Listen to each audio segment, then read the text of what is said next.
Hello everyone, this is Sonia Singh front of you और बहुत बहुत स्वागत है आपका अनअकैडमी के ग्रेट प्लेटफॉर्म के ऊपर। तो जैसे कि आपको स्लाइड के ऊपर नजर आ रहा होगा, तो यहाँ पर हम कुछ इंपॉर्टेंट चीजों के बारे में डिस्कस करेंगे। पहली बात तो यही है कि किस तरीके से आपको टीचिंग एप्टीट्यूड जो है उसके नोट्स को यहाँ पर बनाना है, नंबर वन। एंड नंबर दो, ये भी डिस्कस करूंगी आपके साथ कि टीचिंग एप्टीट्यूड को सॉल्व करते हुए किस तरीके की अप्रोच और स्ट्रैटेजी को और लॉजिकल एनालिटिकल थिंकिंग को आप अप्लाई करें, ताकि कि एक भी सवाल जो है आपका गलत ना हो। जैसे कि आपने थंबनेल में भी देखा होगा कि मैंने स्पेसिफिकली एक टैगलाइन मेंशन की है कि आपका एक भी क्वेश्चन जो है गलत नहीं होगा।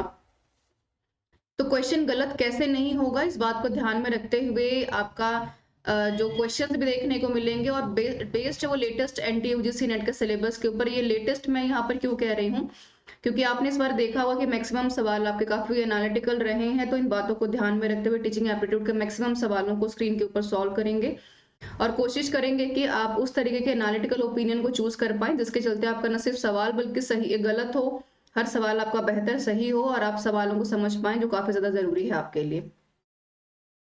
तो अभी बात कर लेंगे अनअकैडमी के लर्निंग प्लेटफॉर्म की, जो एक वास्ट प्लेटफॉर्म है, आपका बेस्ट प्लेटफॉर्म की हम बात करते हैं। पेपर वन पेपर टू दोनों में यहाँ पर डेली बेसिस पे पढ़ा रही हूँ, तो डेली बेसिस पे आप मुझे ज्वाइन कर सकते हैं। प्लस का बैच ऑलरेडी लॉन्च हो चुका है, 1 बजे प्लस का बैच होता है, तो ये भी आप लोग साथ में ज्वाइन कर सकते हैं। और यहाँ पर टेलीग्राम चैनल है Sonia Singh UGC net underscore Unacademy.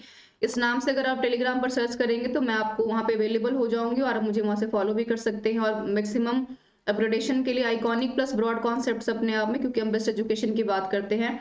इसके अलावा अगर मैं आइकॉनिक को ब्रॉड में समझाऊं या प्लस की अगर मैं बात करती हूँ, तो 6 महीने से लेकर 24 महीने और 3 महीने से लेकर 24 महीने तक का कोर्स आप यहाँ पर एप्लीकेबल कर सकते हैं। महज 3,000 रुपए से आप शुरू कर सकते हैं आइकॉनिक, और 2,000 रुपए से आप शुरू कर पाएंगे अपना प्लस का बैच, और कोड है मेरा SRS10 का।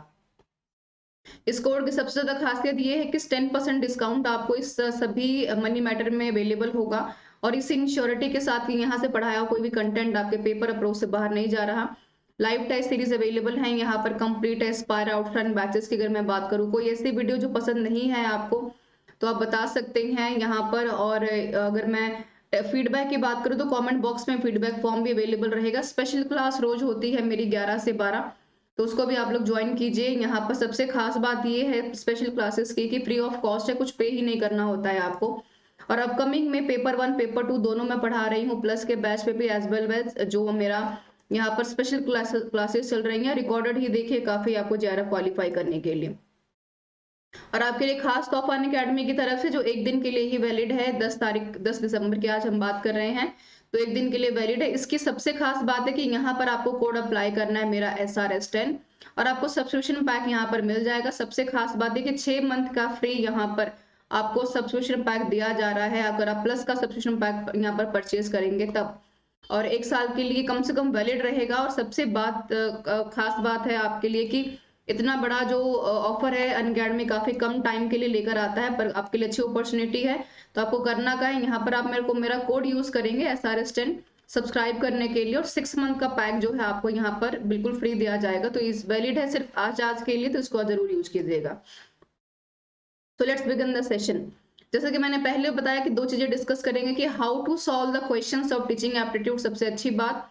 और नंबर दो, यहाँ पर डिस्कस करूंगी कि सवाल आपका गलत ना हो। तो जब भी अब मैं यहाँ पर आपको जितने भी सवालों को करवाऊंगी, उन सवालों को सॉल्व करते हुए आपको एक चीज ध्यान में रखनी है कि जितने भी सवाल आपके सामने होंगे, आपको हमेशा लर्नर को जो है सेंटर में रखकर बात करनी है। और टीचर जो होगा हमेशा सेकेंडरी रोल प्ले करेगा यहाँ पर, यानी वाइस वर्सा काम करेंगे दोनों एक दूसरे के लिए, पर यहाँ पर प्राइमरी कौन है, लर्नर, और सेकेंडरी कौन है, यहाँ पर टीचर, राइट। और नंबर टू जो सबसे इंपॉर्टेंट आपके लिए यहाँ पर है कि जो भी आप यहाँ पर टेक्स्ट एंड फैक्ट्स यूज करेंगे उसमें आपका इफेक्टिव टीचिंग का होना इंपॉर्टेंट है। जैसा कि आपने इस बार भी देखा, तो काफी सारे सवाल इफेक्टिव टीचिंग से इस बार देखने को मिले हमें। तो इन बातों को आप ध्यान में रखते हुए आगे बढ़ेंगे, जो काफी ज्यादा जरूरी है। इफेक्टिव टीचिंग नंबर दो, यहाँ पर लर्नर जो है सेंटर में हो, यानी कोई भी पॉलिसी, कोई भी फ्रेमवर्क, कोई भी करिकुलम, कोई भी सिलेबस, कोई भी एक्टिविटी अगर आप डिजाइन करते हैं, तो लर्नर का सेंटर में रहना बहुत इंपॉर्टेंट है। टीचर हमेशा सेकेंडरी रोल को प्ले करेगा। अब आप सोच रहे हो कि मैं पार्ट टू क्यों डिस्कस कर रही हूँ, मैंने पार्ट टू कब डिस्कस किया है। तो पार्ट वन में यहाँ पर अपने प्लस के बैच में डिस्कस कर चुकी हूँ, और प्लस का बैच आप लोग ज्वाइन कर सकते हैं, लिमिटेड सीट्स अवेलेबल हैं। ऑलमोस्ट 1 महीने 20 दिन का ये कोर्स है, जिसमें पेपर वन कंप्लीट और पेपर टू कंप्लीट मैं पढ़ा रही हूँ आपको। और अभी आपको इन्फॉर्मेशन भी मैं उसकी दे दूंगी, तो उसको आप ज्वाइन कर सकते हैं। पार्ट 1 के लिए वो देखना पड़ेगा, पार्ट 2 के लिए मैक्सिमम सवाल आपके सामने है जिसको आप देखेंगे। तो पहला सवाल स्क्रीन के ऊपर आप देख पा रहे होंगे, निकिता की हम यहाँ पर बात कर रहे हैं। सवाल ये पूछा गया कि भाई निकिता ने अपने विचार और व्यवहार के विशिष्ट तरीकों के बारे में बयानों के लिए हाँ या नहीं का जवाब देने के लिए एक 100 आइटम प्रश्नावली पूरी की है। ठीक है, यानी हमने एक प्रपोजल दिया है जिसमें उसने हाँ और ना में जो है जवाब दिया है। तो ये पूछ रहे हैं कि किस प्रकार का ये परीक्षण होता है जहां पर आप यस और नो में जवाब देते हैं। एप्टीट्यूड टेस्ट होता है, ऑब्जेक्टिव होता है, पावर टेस्ट हो या प्रोफिशिएंसी टेस्ट की यहाँ पर बात होती है। तो आपको पता है कि इस बार भी आपको ऑब्जेक्टिव टेस्ट से एक सवाल देखने को मिला था पेपर में, तो काफी ज्यादा इंपॉर्टेंट आपके लिए है ये सवाल। और क्वेश्चन को देखकर आप उसका जो है एनालिटिकल तरीका समझ पा रहे होंगे। यानी यहाँ पर फोकस किसको किया गया है, निकिता को। निकिता कौन है, यहाँ पर लर्नर है, और यहाँ पर पूछ कौन रहा है, टीचर। तो अगेन मैंने क्या कहा था आपको सवाल को सॉल्व करते हुए कि यहाँ पर आपको थिंकिंग एंड बिहेवियर जो है उसका ध्यान में रखना है निकिता का, विच इज वेरी इंपॉर्टेंट। और टीचर हमेशा सेकेंडरी रोल प्ले करेगा यहाँ पर। तो ऑब्जेक्टिव पर्सनालिटी टेस्ट है, बिल्कुल सही कहा आप लोगों ने। ऑब्जेक्टिव पर्सनालिटी टेस्ट, जैसे कि आप अगर हम बात करें, जैसे यूजीसी नेट का पेपर हमारा सीबीटी के थ्रू होता है, कंप्यूटर बेस्ड टेस्टिंग। तो उसमें आप लोग क्या करते हैं, एमसीक्यूज होते हैं, 4 ऑप्शन होते हैं, एक आपको सही करना होता है, या फिर ट्रू एंड फॉल्स होते हैं, या फिर यस और नो में जवाब देना होता है। तो ये सारे के सारे जो parts, it is all about objective personality test, right. तो ये बहुत इंपॉर्टेंट है आपके लिए। यहाँ पर आप करते क्या है, पेपर एंड पेंसिल का यूज करते हैं। सबसे सिंपल सीरियस बात यहाँ पर ये है। और दूसरी सबसे बात ये है कि यहाँ पर आप असेसमेंट कर पाते हैं अपना, राइट। अगर आप 4 में से एक सवाल का जवाब दे रहे हैं, इट मीन्स कि जो रेस्ट ऑफ द 3 ऑप्शन आप उसको भी तो ध्यान में रख के आगे बढ़ रहे हैं ना। तो ये भी जरूरी है आपके लिए। तो ऑब्जेक्टिव पर्सनालिटी टेस्ट यहाँ पर इंपॉर्टेंट हो जाएगा। आप देख पा रहे होंगे ऑब्जेक्टिव टेस्ट पर्सनालिटी से यहाँ पर काफी ज्यादा जो है आप अपग्रेड कर पा रहे होंगे। दूसरा ऑप्शन हमारा एप्टीट्यूड टेस्ट था। तो एप्टीट्यूड टेस्ट क्या होता है, जहां पर हम नॉन वर्बल रीजनिंग की बात करते हैं, लॉजिकल रीजनिंग की बात करते हैं। आप अपना न्यूमेरिकल यानी मैथमेटिक्स होता है, वर्बल यानी जहां पर आप बोलचाल की भाषा का प्रयोग कर पाते हो, वो हमारा वर्बल रीजनिंग कहलाता है। तो एप्टीट्यूड टेस्ट भी बहुत इंपॉर्टेंट है हमारे किसी भी लर्नर को या आपके भी लर्निंग को इफेक्टिव बनाने के लिए। अब पावर टेस्ट क्या होता है, ऑप्शन में आपने पावर टेस्ट देखा होगा, स्पीड वर्सेस पावर टेस्ट। तो स्पीड का मतलब क्या होता है, किसी भी सवाल का जवाब कितनी स्पीडी तरीके से आप दे पाते हैं। 4 ऑप्शन आपके सामने है, ट्रू फॉल्स आपके सामने है, टिक द मार्क्स आपके सामने है। तो ये बताने की स्पीड कितनी आपकी सबसे ज्यादा एक्यूरेट है। Number of items individuals complete in a given time, 2 minute आपको दिए गए हैं 3 सवालों को सॉल्व करने के लिए, तो कितना कम टाइम में आप 3 सवालों को सॉल्व कर पा रहे हैं, राइट। एंड पावर टेस्ट क्या होता है, पावर टेस्ट का मतलब होता है कि डिजाइनिंग जो मेजरमेंट होता है, आपका पावर चेक करते हैं, जैसे कि आपका आईक्यू लेवल होता है। जैसे आपको यहाँ पर क्लास 2 का बच्चा है, क्लास 1 का बच्चा है, तो उसको हमने मल्टीप्लीकेशन दे दिया, तो उसको बोला कि भाई 2 × 2 इक्वल टू कितना होगा, 4 × इक्वल टू 4 कितना होगा। तो यहाँ पर ना हम सिर्फ इसका पावर चेक कर पाते हैं, पावर टेस्टिंग चेक कर पाते हैं कितनी ज्यादा वो तेजी से जवाब दे रहा है, बल्कि ये भी चेक कर पाते हैं कि जवाब देने की उसकी स्पीड कितनी है। तो उसको पता है अगर 2 × 2 होगा इजिली, तो हम उसका आईक्यू ही चेक कर रहे हैं ना। तो उसको पता है अगर 4 होता है, अगर वो 3 कहेगा, तो हम ये चेक कर पाएंगे कि कहीं ना कहीं उसके सीखने में या उसके जो है इफेक्टिवनेस में कहीं ना कहीं टीचर ने कमी छोड़ी है, तो उसको इम्प्रूव करने की हम बात करेंगे। प्रोफिशिएंसी टेस्ट की अगर मैं बात करूं तो ये भी काफी इंपॉर्टेंट है। साफ साफ भाषा में कहूं तो भाषा के ज्ञान को जानने के लिए इसका टेस्ट किया जाता है। आपने सुना होगा एग्जाम्पल के तौर पर कि यहाँ से विदेश जाने के लिए बहुत सारे बच्चे जीईआर का पेपर देते हैं, आइल्स का एग्जाम देते हैं। तो वो क्या होता है, वो प्रोफिशिएंसी टेस्ट होता है हमारा, जहाँ पे लैंग्वेज की कमांड चेक की जाती है कि आप कितने ज्यादा भाषा में निपुण हैं। अब देख पा रहे होंगे ट्रेनिंग में हैव इन दैट लैंग्वेज की यहाँ पर बात हो रही है, तो उस लैंग्वेज को यहाँ पर चेक किया जाता है। स्पेसिफिकेशन हम चेक करते हैं, वहां पे उसकी मार्किंग की जाती है। उसके बाद 10 में से कितना आप बेहतर कर पाए, उसमें से ग्रेडिंग दी जाती है। तो आपने सुना होगा कि किसी के 6 ग्रेड आए हैं, किसी के 8 ग्रेड आए हैं। तो आपको पता होना चाहिए कि प्रोफिशिएंसी टेस्ट में अगर आपको पास करना है, तो मिनिमम जो मार्क्स है आपका 6 मार्क्स कम से कम होना चाहिए भाषा के कमांड के ऊपर, लैंग्वेज के कमांड के ऊपर। और कोई भी भाषा वो हो सकती है, कोई मैंडेटरी नहीं है कि आपको इंग्लिश, हिंदी या पंजाबी आनी जरूरी है। जिस भाषा में आप कर रहे हो उसमें कम से कम 10 में से 6 नंबर आपके होने जरूरी है। अगला सवाल स्क्रीन के ऊपर है, आप देख भी पा रहे होंगे। और दूसरा सवाल आपसे कह रहे हैं कि असेसमेंट क्या है, मॉनिटर करने का स्टूडेंट्स को, लर्निंग प्रोवाइड ऑनगोइंग फीडबैक अगर आप देते हैं और उसको इम्प्रूव करने का, अगर आपने बच्चे को फीडबैक दिया और फीडबैक देने के बाद इंप्रूवमेंट जो होती है वो कैसे होती है। अगेन यहाँ पर आप देखेंगे लर्निंग किसकी हो रही है, यहाँ पे लर्नर की हो रही है। तो मैंने आपसे क्या कहा, यहाँ पे टीचर क्या है, सेकेंडरी। तो फीडबैक कौन देगा, टीचर देगा, राइट। तो यहाँ पर टीचर फीडबैक देगा किसको, लर्नर को, किसके लिए, ताकि उसकी लर्निंग इंप्रूव हो पाए। तो यहाँ पर हम किसका यूज करेंगे, फॉर्मेटिव का, समेटिव का, फीडबैक का या असेसमेंट का। तो फॉर्मेटिव क्या होता है, जो हम हर साल लगातार करते रहते हैं, ठीक है, जैसे 4 महीने में, फिर 2 महीने में, उसके बाद फिर 6 महीने में, उसके बाद फिर 8 महीने में, या फिर हम PYQs का यूज करें, MCQs का यूज करें, टेस्ट सीरीज का यूज करें, और ये चेक कर पाएगी भाई हर टर्म में बच्चे की इंप्रूवमेंट कितनी हो रही है। समरी का मतलब क्या है, it is all about the summative का मतलब है समरी, यानी पूरे साल में बच्चे ने क्या सीखा with the help of formative. आपने इंप्रूवमेंट तो करवाई, बच्चा सीखता पा रहा है, राइट। फीडबैक क्या असेसमेंट है कि भाई यहाँ पर आपने इंप्रूवमेंट कर ली, असेसमेंट कर ली, अब यहाँ पर फाइनली फीडबैक में कितना उसने असेसमेंट किया है, टीचर ने कितना असेसमेंट किया है, तो कौन करेगा, टीचर करेगा।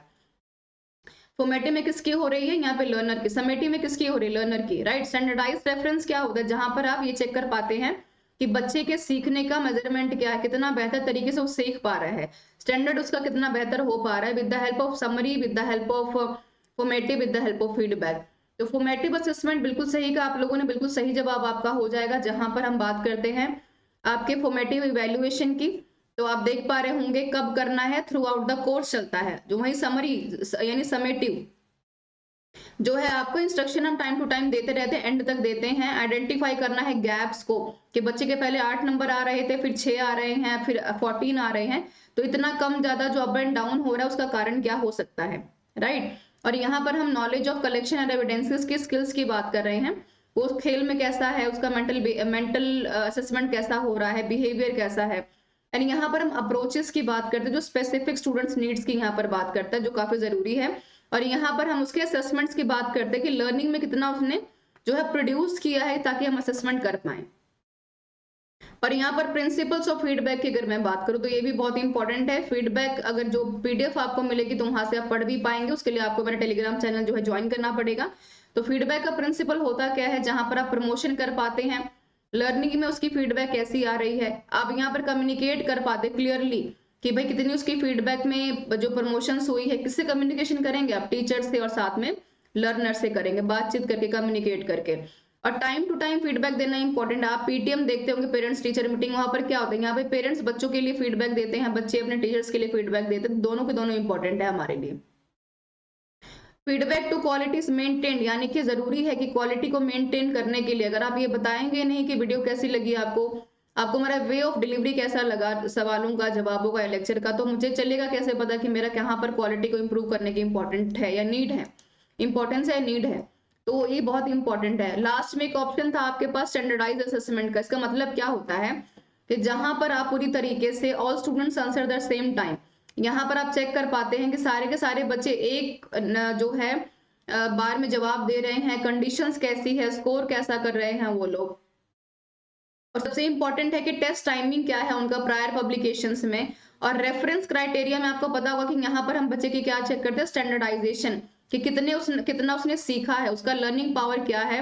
और लर्निंग पावर से सबसे ज्यादा इंपॉर्टेंट ये होता है कि कितना ज्यादा आप लर्न करके चीजों को यहाँ पे एनहांस कर पाते हैं, राइट। तो क्राइटेरियन रेफरेंस क्या होता है, क्राइटेरियन रेफरेंस का मतलब होता है कि जहां पर आप किसी भी चीज को पूरी तरीके से ग्रेडिंग में यहाँ पर लेकर आते हैं, यहाँ पर बच्चों की परफॉर्मेंस परसेंटेज में चेक नहीं करते हम। वही नॉर्मेटिव में आपने देखा होगा कि हम यहाँ पे परसेंटेज का यूज करते हैं, रादर कि हम ग्रेडिंग सिस्टम का यूज करें। तो काफी ज्यादा डिफरेंस दोनों में रहेगा। अगर इसके अलावा अगर आपका कोई सवाल है, आपको लगता है कि नहीं the point and the question is not clear totally, you can ask me in the comment box, right.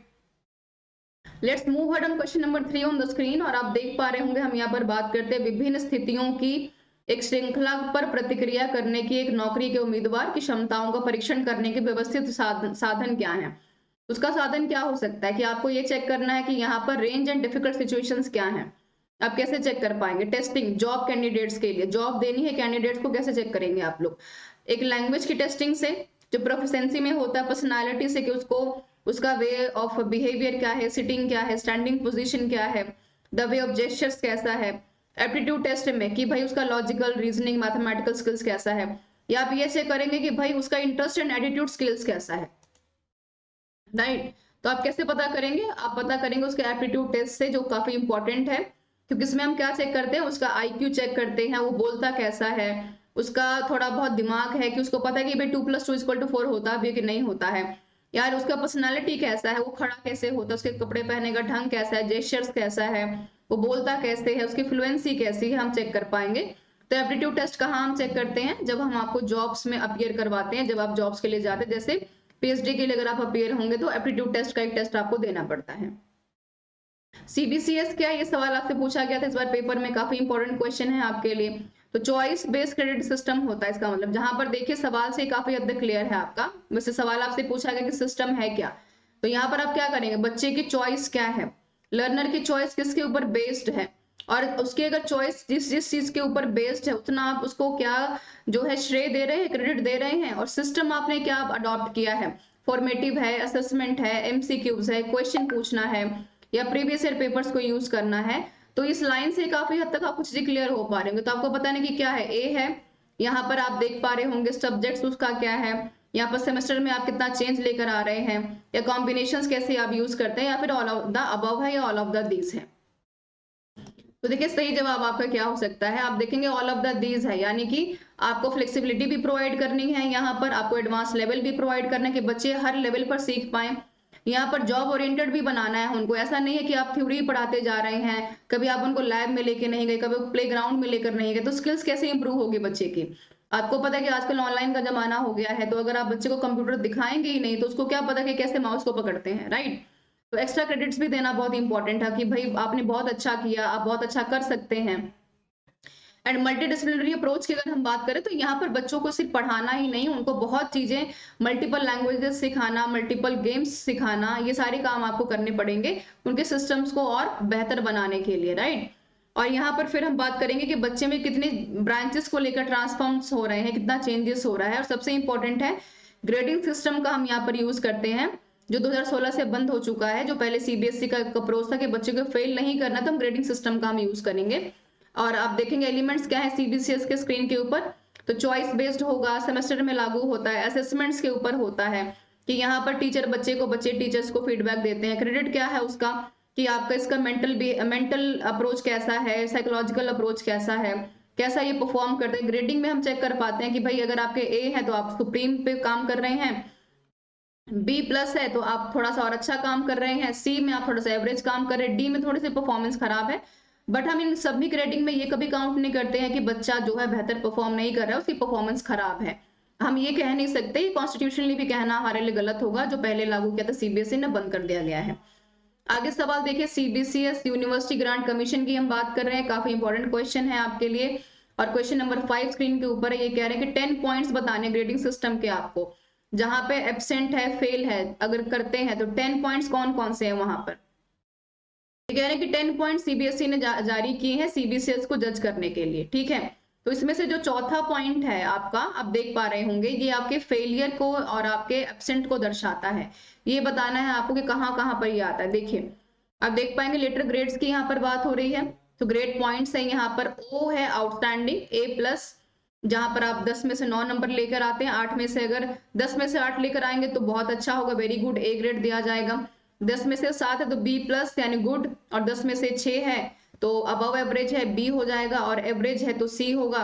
10 में से 5 की बात हो रही है, और 10 में से अगर आप 4 नंबर लेके आएंगे तो ये पास में कंसिडर किया जाता है। तो लेवल नंबर 4 क्या है यहाँ पर, डी का लेवल नंबर 4 है, 1 2 3 4। देखिए हम यहाँ पर गुड को कंसीडर कर रहे हैं। ग्रेडिंग पॉइंट सिस्टम की हम बात करते हैं, अब बंद कर दिया गया, पहले ये लागू हुआ करता था। क्वेश्चन नंबर 6 स्क्रीन के ऊपर है, काफी आसान सवाल है बट बहुत बार पूछा गया है और ये काफी इंपॉर्टेंट आपके लिए है। सवाल को समझिए, पढ़िए। आपसे सवाल पूछा गया कि भाई ट्रेनिंग पॉलिसी है, ठीक है, कौन करेगा, बॉडी रेगुलेट कौन सी करती है प्रोग्रामिंग के लिए rehabilitation of a person with disabilities in India.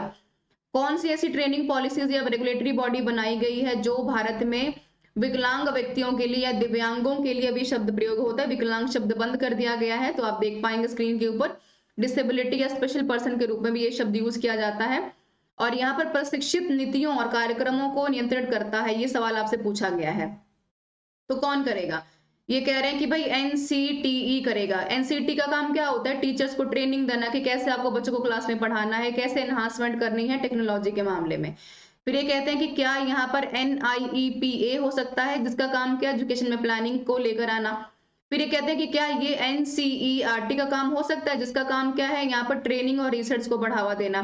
फिर ये कहते हैं कि क्या डी हो सकता है कि रिहैबिलिटेशन काउंसिल ऑफ इंडिया हो, जहां पर आपका काम क्या होता है, तो जाहिर सी बात है कि आप क्या करेंगे, RCI जो है आपका रिहैबिलिटेशन काउंसिल ऑफ इंडिया है, वो दिव्यांग व्यक्तियों के लिए काम करता है, ताकि हम यहाँ पर हमारा कारण क्या है काम करने का, ताकि हम एक स्ट्रीम लाइन में हर एक व्यक्ति को खड़ा कर पाए, चाहे वो मानसिक रूप से, शारीरिक रूप से कितना ही ज्यादा खराब क्यों ना हो, चाहे उसकी परफॉर्मेंस कितनी भी ज्यादा लोअर पोजीशन की क्यों ना हो।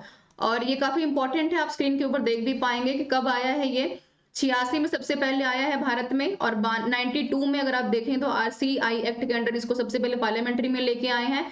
स्टैट्यूटरी बॉडी के रूप में इसको जाना जाता है पार्लियामेंट्री हाउस का। 1993 में जाके इंप्लीमेंट हुआ है। कब आया है? 1986 में, नंबर 1। नंबर 2 ये कहता है कि 1992 में ये एक्ट में कन्वर्ट हुआ है, ये भी आपको पता होना चाहिए।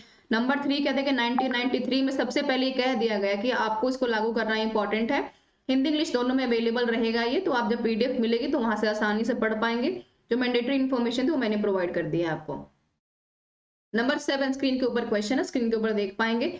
सूक्ष्म चलन कौशल का उदाहरण क्या है? An example of motor skills. तो मोटर स्किल्स का मतलब क्या है? जहां पर आप अपने हाथों का, अपनी उंगलियों का, अपनी आंखों का, अपने पेन का, आप अपने फिजिकल जो अपीयरेंसेस चीजें होती हैं उनको आप दर्शाते हैं। तो कहाँ दर्शाएंगे? प्लेइंग में दर्शाएंगे, राइटिंग में, स्विमिंग में, किकिंग में। सबसे इंपॉर्टेंट क्या है, सबसे ज्यादा इन्होंने पूछा है, ध्यान में रखिएगा कि फाइन पूछा है। ये सारे वैसे हैं सबके सब, बट फाइन पूछा है आपसे। तो फाइन क्या हो सकता है? राइटिंग है, प्लेइंग है, स्विमिंग है, किकिंग है। तो राइटिंग में क्या होता है? राइटिंग जब आप करते हैं तो आप अपने पूरी तरीके से अपने हाथ का प्रयोग करते हैं, तो हाथों का प्रयोग होगा तो आपके मानसिक स्तर का भी प्रयोग होगा। आप देखेंगे शी कैरिंग अ डॉल, तो वो अपने अपने हाथों के ग्रिप का प्रयोग कर रही है, राइट। यहाँ पर एक पतंग और लट्टू इसके हाथ में है, तो इसको लगाने की कोशिश कर रहा है बच्चा, तो ये अपने हाथों का प्रयोग करेगा, मसल्स का यूज करेगा, राइट। उसको मल्टीपल टाइम वो यूज कर सकता है। तो जितनी भी एक्टिविटीज यहाँ पर आप बच्चों को करता हुआ देख रहे होंगे, सबके हाथों में कोई ना कोई या पैरों से कोई ना कोई काम किया जाने, मसल्स का यूज हो रहा है। तो मोटर स्किल्स का मतलब क्या होता है? जहां पर आप अपने physical as well as mental skills का यूज करते हैं, ग्रिपिंग का यूज करते हैं, मसल्स का यूज करते हैं। For example, if I am holding the pain in my hand, it is the example of a motor skills, कि मेरा स्किल है, मुझे पता है कि इस पेन से मैं इसको से पकड़ूंगी तो उसको मैं लिख सकती हूँ, राइट। तो ये कहना चाहते हैं। आप देख पाएंगे क्वेश्चन नंबर 8 स्क्रीन के ऊपर है आपका। ये एम की बात कह रहे हैं, आपसे पूछ रहे हैं कि भाई एम क्या है, किसका? पर्सनालिटी, यहाँ पर पर्सनालिटी है, प्रोजेक्टिव है, एप्टीट्यूड है, इंटरेस्ट है। जहां पर मेजर करते हैं इंडिविजुअल्स को उसके इमोशनल, यानी उसके भावनात्मक, बौद्धिक और उसके जो व्यवहारिक टेंडेंसीज होती हैं, प्रवृत्तियां होती है, उसको मापते हैं। कहाँ पर मापेंगे? पर्सनालिटी में चेक करेंगे, उसके एप्टीट्यूड में टेस्ट करेंगे, इंटरेस्ट और एटीट्यूड में टेस्ट करेंगे। तो आप देख पा रहे होंगे, जो आपने भी बिल्कुल सही जवाब दिया है। आप लोग कह रहे हैं कि इंटरेस्ट एंड एटीट्यूड टेस्ट में होगा, जहां पर क्या है आपका एप्टीट्यूड भी आता है, मैथ्स भी आता है बच्चे को, यहाँ पर उसको पता है कि उस पर्सनालिटी क्या है। इंटरेस्ट को भी आप चेक कर पाते हैं, पर्सनालिटी को चेक कर पाते हैं, इंटेलिजेंस को चेक कर पाते हैं। यानी आप यहाँ पर करियर को नर्चर करने की बात करते हैं। तो करियर को अगर नर्चर करना है, बेहतर बनाना है, तो बहुत इंपॉर्टेंट है आपके लिए इंटरेस्ट एंड एटीट्यूड दोनों को जज करना। तो कैसे होगा वो? आपके एटीट्यूड टेस्ट से आपका इंटरेस्ट क्या है, जिससे आप अपने एटीट्यूड को और इंप्रूव कर पा रहे हैं। And who is the father of theory of multiple intelligence? ये सवाल इंपॉर्टेंट है, लास्ट ईयर 2018 में सवाल बैक टू बैक दोनों शिफ्ट में पूछा गया था। गार्डनर है, वाइगॉस्की, ब्रूनर या पियाजे? तो आप मुझे कमेंट करके बताएंगे कि ब्रूनर का यहाँ पर क्या काम है, ये इन्होंने किस चीज की थ्योरी दी है, कमेंट करके बताइए। और मल्टीपल थ्योरी किसने दी है? ठीक है, पियाजे की मैं बात बता देती, तो इन्होंने बात की है कि बच्चा जो है सेंसिस से सीखता है, यानी इन्वायरमेंट में, यानी सोसाइटी में रहना बच्चे के लिए इंपॉर्टेंट नहीं है, नहीं भी रहेगा तो भी उसकी ग्रोथ होगी, ये पियाजे कहते हैं। ठीक है, जिनका मोटर सेंसिस के ऊपर थ्योरी है। वाइगॉस्की कहते हैं कि बच्चा अगर फैमिली में रहता है तो उसे कहीं ज्यादा इंपॉर्टेंट है कि उस सोसाइटी में रहे, तभी वो बेहतर तरीके से सीख पाएगा। यानी बच्चा इन्वायरमेंट से सीखता है। टीचर क्या है? सेकेंडरी है। इन्वायरमेंट क्या है? प्राइमरी है। किसके लिए? लर्नर के लिए, राइट। ब्रूनर का आपको मुझे बताना है। तो सही जवाब क्या हो जाएगा आपका? Gardner is the right answer. जो क्या कहते हैं कि कोई भी इस दुनिया में जितनी भी पॉपुलेशन है या कोई जितने भी लोग हैं, उनके अंदर क्या क्या क्वालिटीज होनी चाहिए? वो नेचुरलिस्ट होना चाहिए, उसका जो 3D वर्ल्ड विजुअलाइजेशन बेहतर होना चाहिए, उसका बॉडी का काइनेस्टिक होना इंपॉर्टेंट है, म्यूजिकल होना इंपॉर्टेंट है, लिंग्विस्टिक भाषा पर कमांड इंपॉर्टेंट है, इंट्रापर्सनल होना चाहिए, यानी कि अंडरस्टैंडिंग योरसेल्फ। जैसे आप शीशे में खड़े होकर बात करते हैं, it is like a example of intrapersonal, कि खुद को समझे सबसे पहले। और इंटरपर्सनल क्या है? कि सोशल होना चाहिए, लॉजिकल मैथमेटिकल में इंटरेस्ट होना चाहिए, जो गार्डनर कहते हैं, जो काफी जरूरी है आपके लिए। मल्टीपल इंटेलिजेंस का इन्होंने थ्योरी दिया है, जहां पर आपके बॉडी स्मार्ट हो, पीपल स्मार्टनेस की हो, वर्ल्ड स्मार्टनेस की हम बात करते हैं।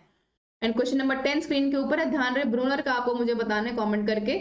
अडल्ट लर्निंग, ये सवाल डायरेक्टली इस बार पूछा गया था आपके शिफ्ट में भी। अभी जो हमारा 1 तारीख को पेपर हुआ था, सेकंड शिफ्ट में सवाल पूछा गया था, और उसके अलावा ये सवाल हमसे पूछा गया था 28 तारीख को, सॉरी 29 तारीख को, राइट, जिस दिन हिस्ट्री का पेपर था हमारा।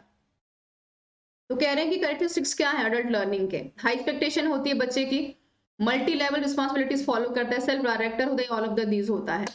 तो आप देख पाएंगे अगर कोई 17-18 साल का बच्चा है तो आप उसको कैसे बिहेव करेंगे। उसके अंदर सेल्फ अट्रैक्शन भी होगा, जो हम इड ईगो या इड ईगो की बात करते हैं, ऑल ऑफ दीज होना चाहिए। क्वालिटी में इंस्ट्रक्शंस आपको बताना है, क्वालिटी करिकुलम होना चाहिए, रेलिवेंस प्रैग्मेटिज्म, जहां पर प्रैक्टिकल नॉलेज हो, टीचर का होना इंपॉर्टेंट है, इसकी बात होती है। इंटरेक्शन हो, इफेक्टिव मैनेजमेंट होना चाहिए, जरूरी है, प्रोग्रेसिव हो, सेल्फ डायरेक्शन हो, यानी कि उसको पता हो कि डिसीजन मेकिंग कैसा है, उसका अच्छा है कि खराब है। कंड्यूसिव लर्निंग, बेहतर इन्वायरमेंट हो, एकेडमिक एडवाइजर, उसको बताएं कि भाई तुमको 10वीं 12वीं के बाद क्या करना है। तो एक अडल्ट के लिए सारी चीजें इंपॉर्टेंट है, उसके बिना वो सर्वाइव नहीं कर पाएगा, राइट। कोई सवाल है तो कमेंट बॉक्स में आप लोग पूछ सकते हैं। And this is all about this session which is very important for you people. And this is all about my Telegram channel, you can join my Telegram channel for further updations. Part 2 मैंने करवा दिया है, part 1 के लिए आपको मेरा plus का batch join करना पड़ेगा और टेलीग्राम चैनल भी, ताकि आप यहाँ पर पीडीएफ जो है ले पाए। और यहाँ पर पार्ट 2 की पीडीएफ अवेलेबल होगी। पार्ट 1 के लिए आपको मेरा प्लस का बैच ज्वाइन करना पड़ेगा, क्योंकि देखिए प्लस में हम सब कुछ आपको पढ़ाते हैं, हम सब कुछ आपको यहाँ पर स्ट्रक्चर वे में बढ़ाते हैं, तो थोड़ा सा आपको भी हार्डवर्क करना है, एफर्ट लगाना है वो फर्दर अपग्रेडेशन के लिए। पर इस इंश्योरिटी के साथ कि यहाँ से पढ़ाया हुआ पेपर आपसे बाहर नहीं जा रहा। और आज 10 तारीख है हमारी और 12 बजे तक का टाइम है। 6 महीने का कोर्स आपको बिल्कुल फ्री दिया जा रहा है, 1 साल के जो है सब्सक्रिप्शन पैक के साथ। 1 साल का कोर्स आप लेंगे तो यहाँ पे 6 मंथ का कोर्स आपको फ्री दिया जाएगा। तो कोड है मेरा SRS10, आप लोग अप्लाई करके 10% का कोड यहाँ पर ले सकते हैं, तो आपको ये लिए काफी बेनिफिशियल है। This is all about the class. If you have any query, you can ask me and in the comment box. Thank you so much for joining me to all.